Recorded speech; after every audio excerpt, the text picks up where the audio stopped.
Hey guys, Clint here again. How you doing today? It's a good day. It's Monday. Did you have a good day yesterday? Was it a good day? Was it a good day yesterday? Sunday? I'm going to tell you. But first, hey, this doesn't work, does it? I am too low. I do not like my setup. My chair is too low. I feel like I'm a little child sitting at a big table. I don't know why I pointed that out, but I don't like it. Anyways, let's not talk about that right now. Yesterday, was it a good day for you guys? Was it a good Sunday? Testing. Turn that up just a titchy. I'm going to tell you what happened on Sunday. I woke up on Sunday way too early, but I woke up happy. Because it was football. Seattle Seahawks were going to play at 10 o'clock, and I was really excited about that. It gave me something to look forward to. I built a fire in the fireplace. Got it all ready. Had a pot of coffee. Getting ready for this thing. Really looking forward to it, but I'm like 3 or 4 hours away from it. And so I go on the computer and I check the TV listings, like a TV guide, to see if there's anything else on TV that I could watch before the game. And I'm like, holy shit. The Masters. Golfing. The Masters is on. I'm like, this is awesome. Because I remember last year when Tiger Woods played in the Masters and he won, and he hadn't won in ages. And when he won, he hugged his son. And it was like a really good heartfelt moment. So I quickly go on my computer to watch the Masters. And I see that Tiger Woods is playing, and he's doing really good. He's down a couple of shots. And I get excited. I'm like, this is my day. I'm going to watch football while I watch the Masters, and that's what I did. I had football on the TV, had Masters on the computer, and I watched the Masters for 4 straight hours while I watched the shit. Sometimes the Masters was so good that I hit mute on the TV. Because the Seattle Seahawks game was horrific. Shocking and worrisome. It was terrible. What was that all about? What was that? It was a terrible game. So I'm really into the Masters. And he takes the lead. Woods takes the lead.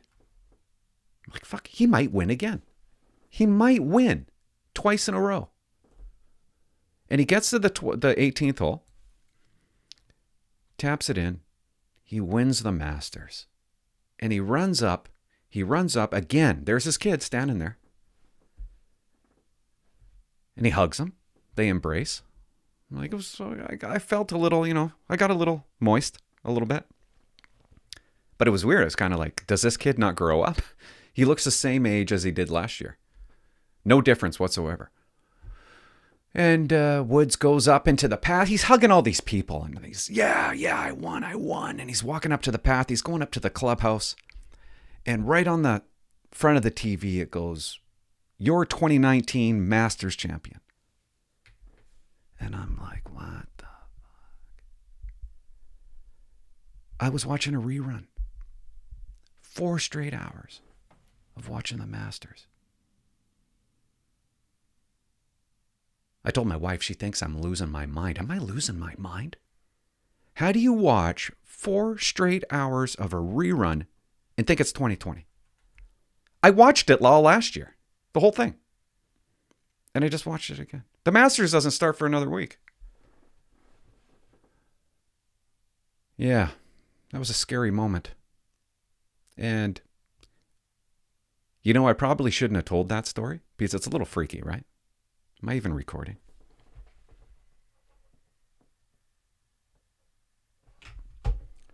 Can I tell you about my last video that I always feel bad about these videos. Some of them I feel bad about. And I was kind of on the OPP and I feel a little bit bad about that. You know what I mean? Because I don't know. I don't know, guys. Some guy wrote a comment. What was the video? What did I... OPP, I'm not proud. If you want to watch it, It's like the last video or something. And John Campbell wrote,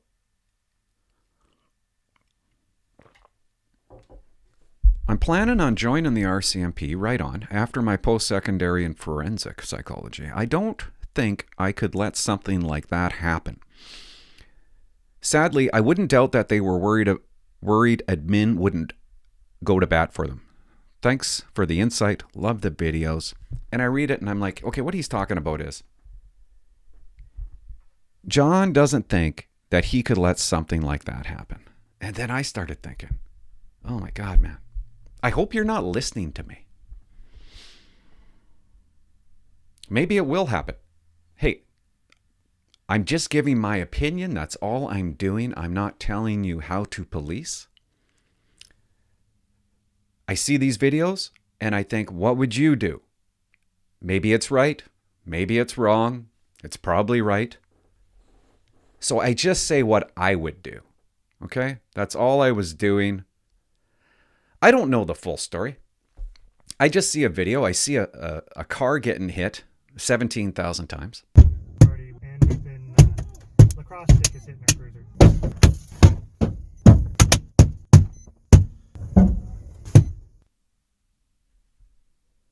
With 2 police officers in there, on the radio, talking on the radio while this is going on.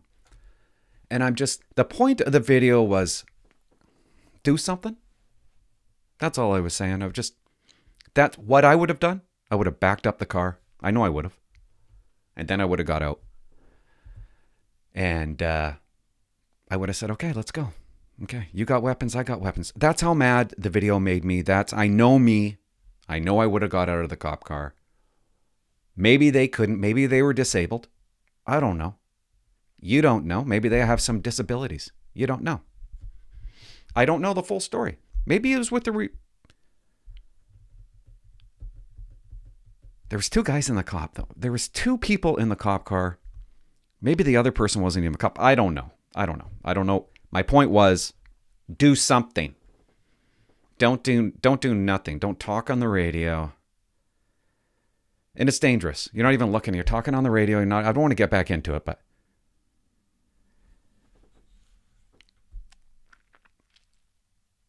my point is, don't listen to me. Maybe training, it's not though, but maybe training is a little bit different. Maybe they have different training. It is about de-escalate now. Maybe it's turning into a little bit of don't do anything anymore. I don't know. All I know is don't listen to me. You're going to depot. And when you get out of depot, you're going to use what you train for. You're going to use your training and you're going to use some common sense, right? And you'll know if you should get out of the vehicle or not. And I hate to keep on talking about that incident, but I'm just a guy that wants to talk about stuff that people don't talk about. Nobody's talking about it, except it seems like me. And I felt like the other side needed to be put out there. Get out of the car. That's all I wanted to say. Well, there is other things I want to say, but you got to watch what you say, and it's sad. I hate that you got to watch what you say. Nobody's really talking about the real issues, right? Nobody. When I look at a video like that, I see two pieces of shit, 2 criminals, kicking the shit out of a police vehicle, 2 young guys. And what I really see is, why is that happening? Why are they doing that? What makes them think that they can do that? Do they have fathers? I know it's deep. But what it really comes down to is broken families. People always ask, why are the jails overcrowded? Because of broken families. That's why. Why aren't we battling those issues? Quick to blame the police, but you're not quick to blame the dad that ain't there, or the broken family, or the single parenthood, pregnancy, without a father. That's the problem. If there was more families in Canada that stuck together, there would be less crime, there would be less people in jail. That's what I see. I see two screwed up kids that most likely had a shitty childhood. That's the real issue.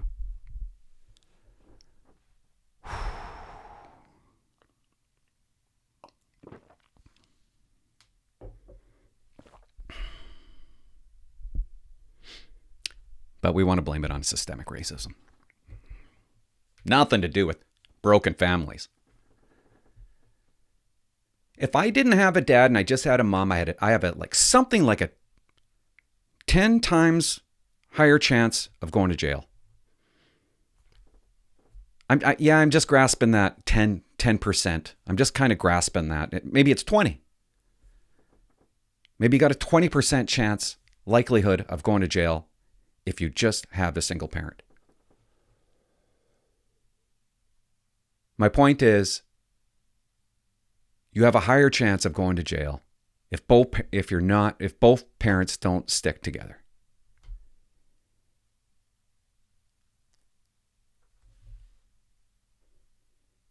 Most of the calls, well, I'm going to say every single call that I went to that involved children, bad children, it was always one thing in common. Where are the parents? Why aren't the parents together? Where's the dad usually? Dad's not in the scene. I'm not saying that you can't, of course you can have a loving mom and a loving dad and the kid could, he can do some bad shit, okay? He could still go to jail.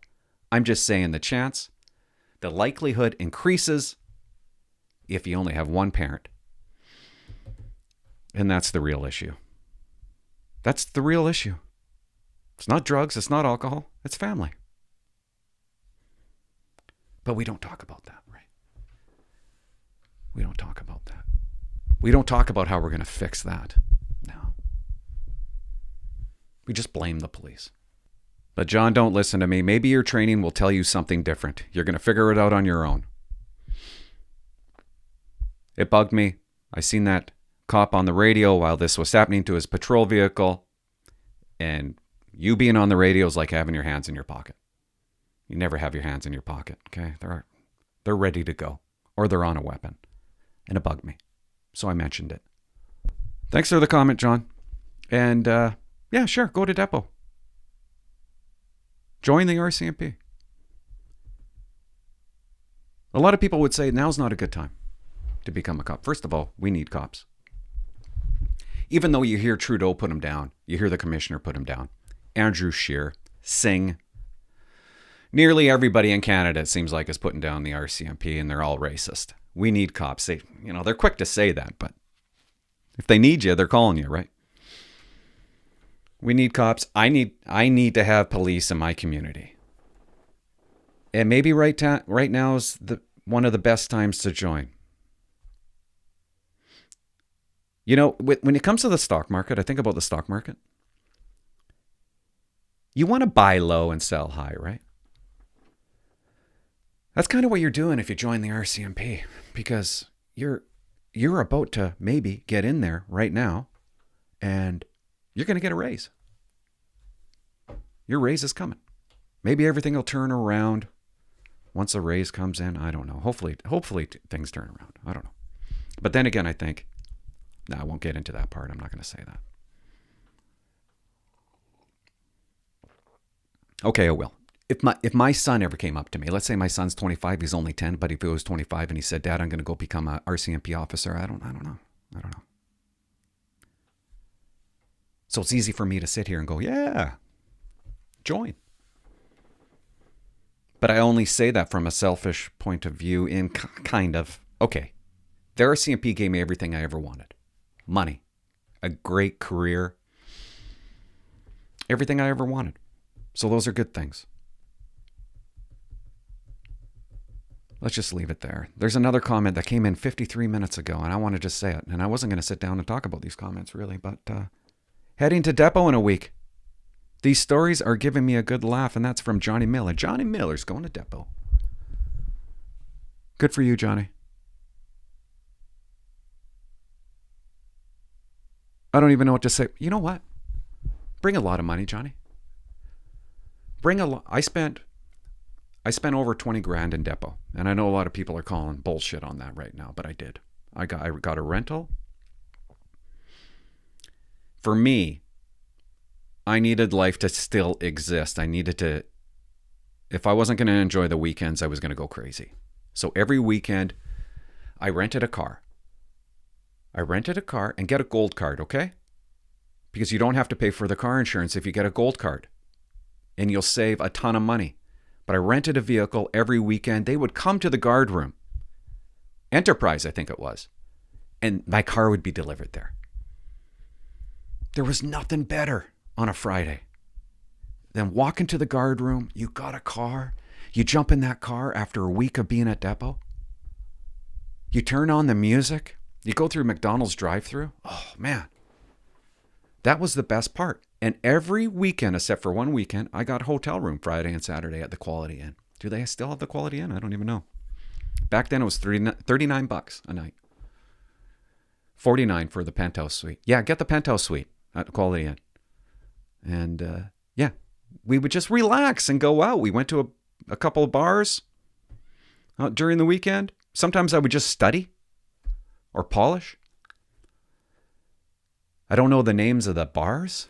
Flaherty or something, or the Hat, something like that. But it's exciting. It's exciting that you're going to Depot. Bring a lot of money. A lot of money. I know you guys kind of get paid now. I don't know if that's enough. Wouldn't have been enough for me. And don't say anything stupid. And what I mean by that is, like, I remember being at Depot and one guy said, I can't wait to, I had a dream last night that I blew all you guys away with my gun. And he was kicked out. So don't say anything dumb. If you don't know how to iron, get your mom to teach you how to iron right now, okay? I don't know. I don't know what else I could say, but don't be cocky and enjoy it. You're going at a good time. You're going to freeze your ass off. But, yeah, you might even get a Christmas break in there. I don't know. They used to give Christmas breaks. We got 10 days. It was awesome. If you don't have any money, get a line of credit or a loan. I don't care what you have to do. Just bring money. Let's take a call, okay? I got to plug this in. Can you give me a second? Yeah, headset.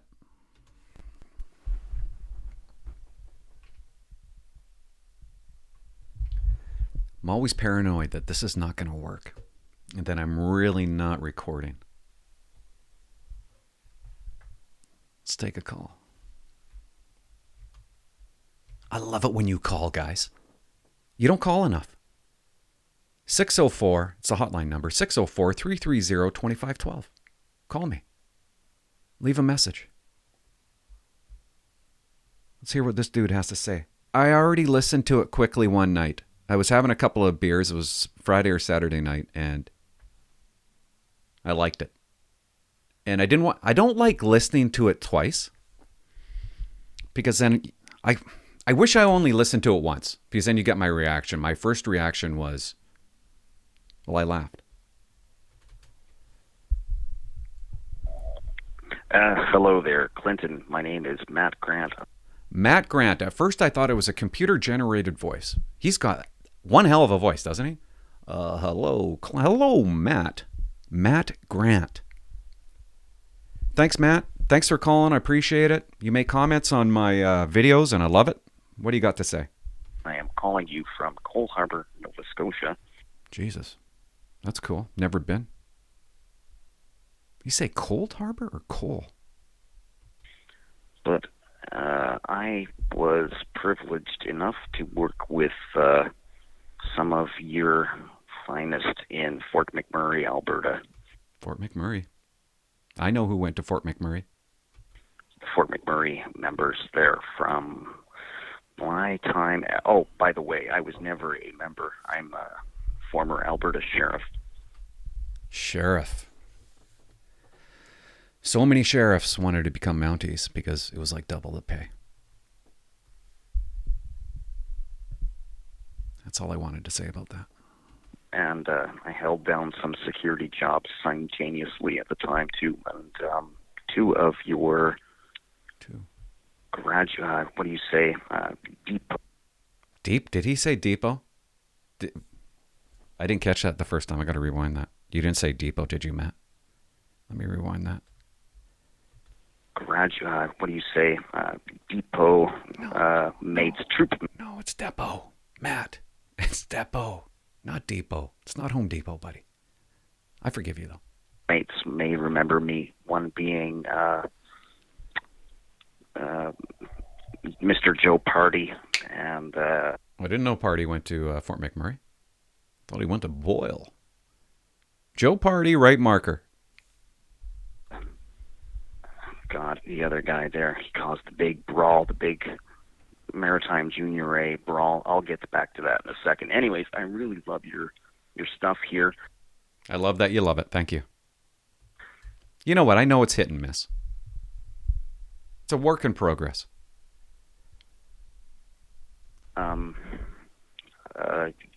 I pay attention to it. I'm now working as a stuntman and actor out east, and I think that's what you should also be doing. I think you should get yourself into some acting classes if you have.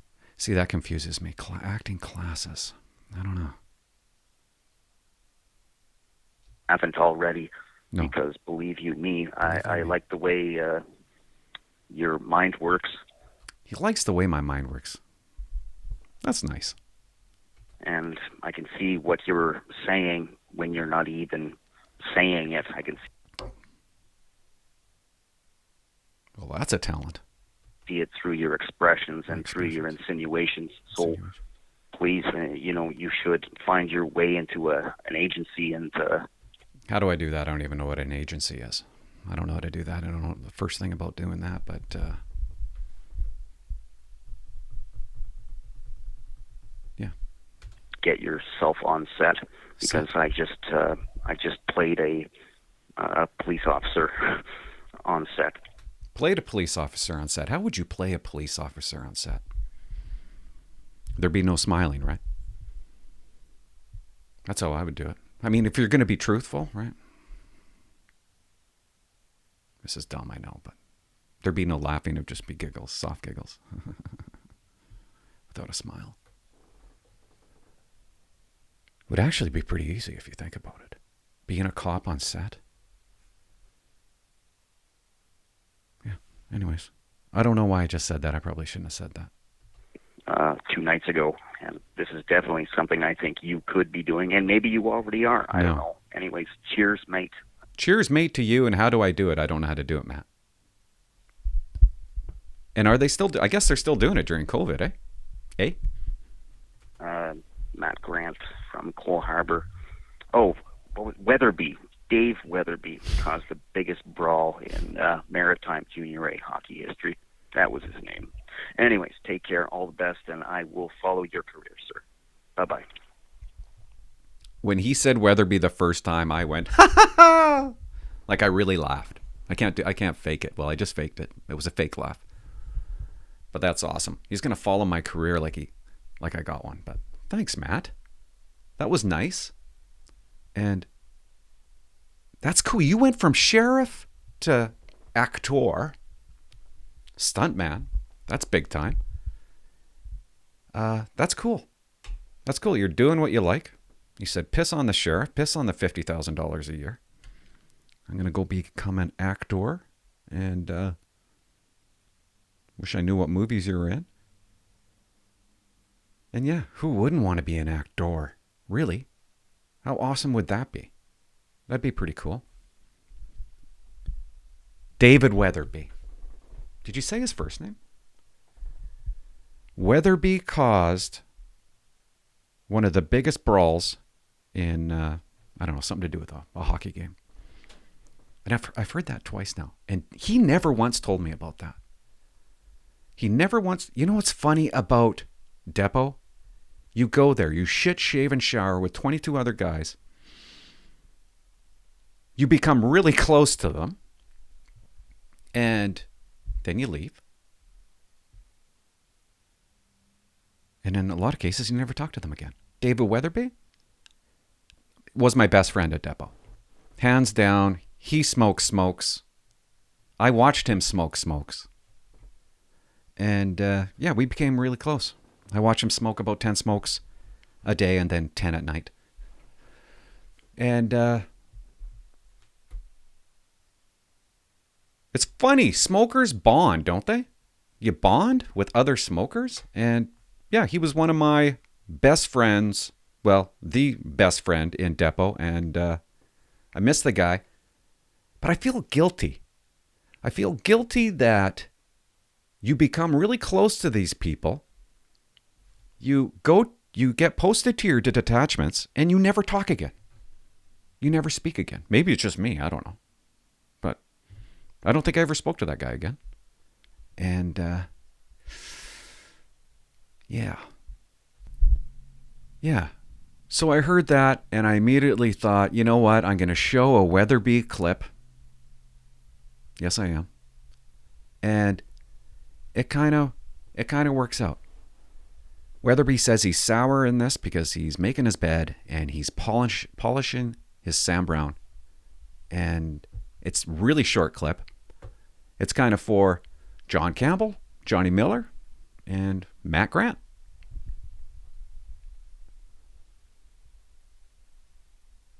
John and Johnny, this is what Depot looks like. Well, it's what it looked like when I went to it. It's not all terrible. There's a lot of good times. And you're going to see Weatherby making his bed with a, what do you call those things? A hanger? Yeah, a hanger that you put your clothes on. Man, Weatherby would spend 30 minutes a day on his bed. I spent 4 minutes. Let me tell you something, Johnny Miller. When you go to Depot, don't waste all your time making your bed. We ironed it. There couldn't be a crinkle in it, so we thought. I was actually told the first week at Depot from an instructor that we don't give a shit what your bed looks like. Okay, we really don't. And I told my troop that. They didn't believe me. Then at the end of Depot, my entire troop was told from one of the main dudes that they don't care about and Joe Party actually said to me, Clint was right. And I never spent hardly any time on my bed. I had a buddy that went to Depot. I told him about it. I said, man, they don't care about your bed. What does he do? He slept on the floor because he didn't want to make his bed because it was so time consuming. So for months, he slept on the floor and not on his bed, the hard floor. And what happens? They go and check on him in the middle of the night. And he got in some big shit because he got in big trouble for sleeping on the floor. And I'm like, dude, why would you do that? I told you they don't give a shit about your bed. The bed has really it's come down to tradition, I guess, ironing your bed.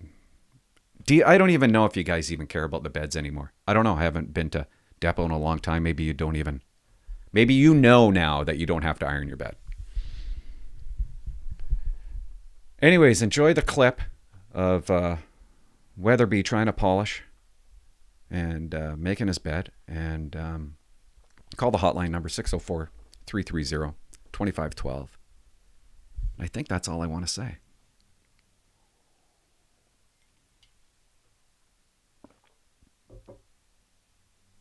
Yeah, don't listen to me too much. Okay? Don't listen to me too much. And stop calling him Russell Wilson. Okay, it's Russ. Don't you hate it when people do that? There's so many Daves out there. You call them Dave, and what do they say? I prefer David. Call him Russ. And look who's talking, right? My name's Clinton Jaws. But I prefer Clint. It wouldn't have made sense if my channel was Clint Jaws. It has to be Clinton Jaws. But nobody in this world, on this planet, calls me Clinton, and I'm going to stop talking. Thanks for watching, guys. Bye-bye. Oh, what was that? There's Weatherby. Good old David from PEI. This is how a bed's made. That's how it's done, eh? What time is it? Just about 7 o'clock and he's still working on his bed.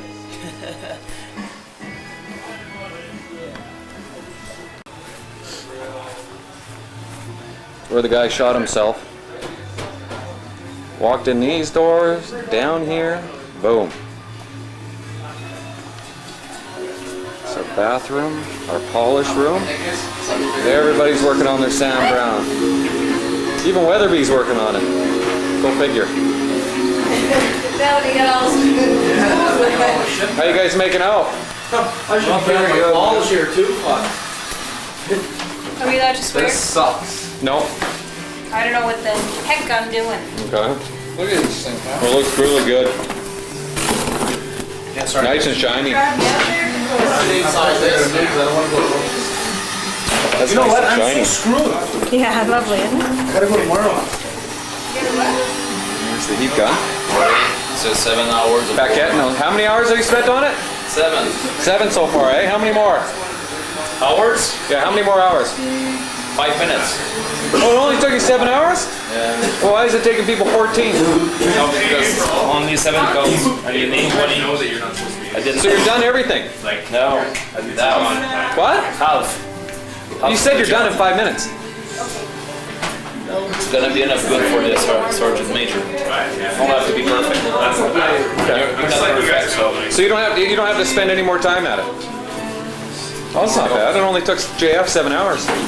7 hours? Put 12 coats on? 8. Okay, well you have 4 more to go. Better be working on.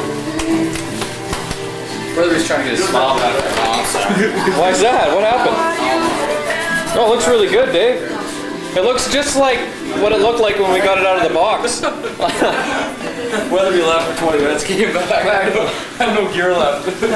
Weatherby's been in here for 3 hours and 3 hours. still don't know what he's done. So can you see it after the lighting of this? I don't know. So, Danny, you heat that up after you put the wax on it? See this? Yeah. Sucks. Hey, he's got, oh, Danny? oh, Denny, you're using a Wagner. Sure am, buddy. Did you pick this Be doing that. Did you pick that apart? I haven't even opened that thing yet. I'm not even gonna do that right away. Okay, guys, good luck. Keep up the good work. Hey, by the way, we only have one heat gun working at a time, man. Yeah, we're going downstairs. Otherwise it kills me. There's the chorus again. He's everywhere. It's our bathroom.